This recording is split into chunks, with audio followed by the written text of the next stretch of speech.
diabetes for very many years, I think over 20 years, and was also hypertensive. And as some of you who have some medical knowledge know, diabetes tends to get a number of complications, and he suffered some of them. One of the complications he had was that it affected his blood vessels as well as nerves. And concerning his nerves, he developed what we call peripheral neuropathy. Peripheral neuropathy is when the nerves of the lower limbs and upper limbs are affected. And in his case, predominantly the lower limbs, where he lost sensation and sense of position in his joints, a condition we call, just ignore that. The reason I'm emphasizing on that, some of you might have seen the way he was walking, and sometimes actually he did fall. It was because his legs had lost power and sensation. That's the reason why he was walking like that.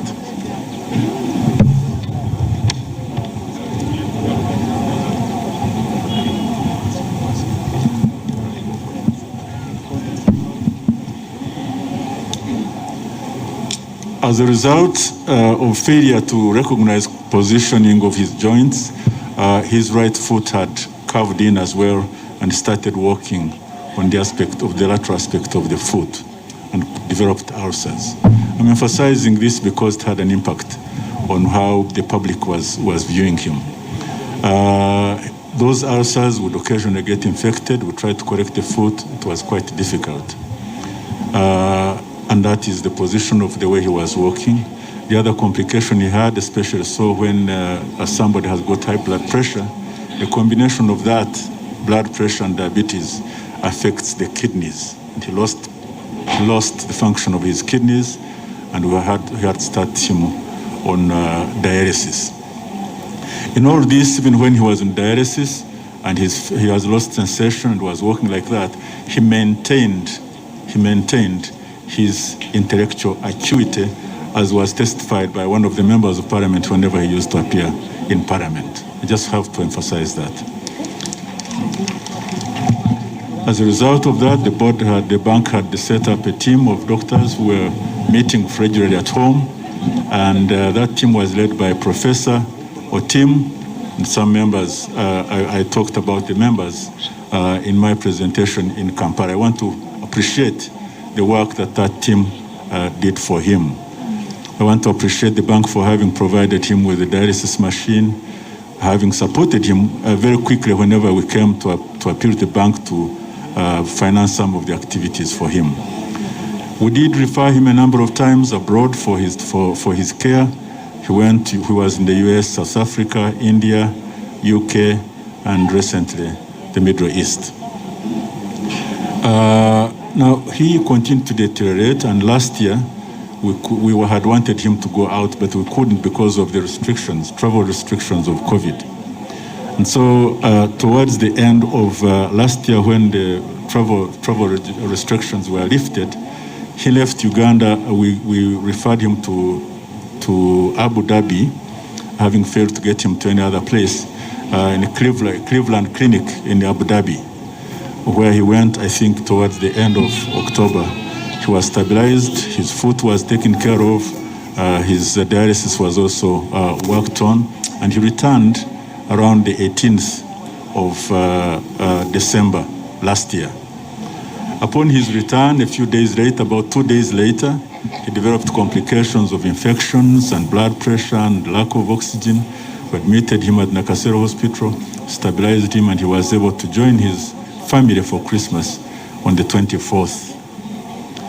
Unfortunately, after Christmas, on the 27th, he deteriorated again. He was readmitted to Nakasero Hospital with signs of infection, blood pressure also falling, not adequately stabilized, supported by drugs, oxygen, and we tried to stabilize him. It was unfortunately not possible, and he continued to deteriorate. And on the 2nd of January, we took a decision to evacuate him to another place which had probably better facilities than ours. It was on a Sunday afternoon. I want to appreciate the bank for having mobilized resources that evening, but I understand the deputy governor actually used his own resources that evening because the bank was closed. So I want to appreciate the deputy governor who was even with us during that time when we were deciding to evacuate him, and he was received that same evening by the team at Nairobi Hospital, led by Professor Godfrey Lule and also a team of other intensivists. He was taken care of at Nairobi Hospital, and we are getting regular reports from Nairobi Hospital, and they were also having regular meetings with the family to brief them, to update them on what was going on with Emmanuel. Unfortunately, he was not making any headway, and as we all know, on the 23rd of January, about 5 o'clock in the morning, he breathed his last.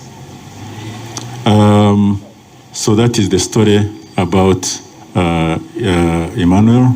I had appreciated a number of people who looked after him when he was at home, the team of doctors, those who stayed with him most of the time at home, and also the relatives and friends who visited Emmanuel at home to give them moral support. I want to thank you very much indeed, and I would like to pray to God to rest the soul of my departed friend in eternal peace. Thank you. Thank you very much, Doctor, and your team. Can we put our hands together to appreciate them? They have done a very fantastic job.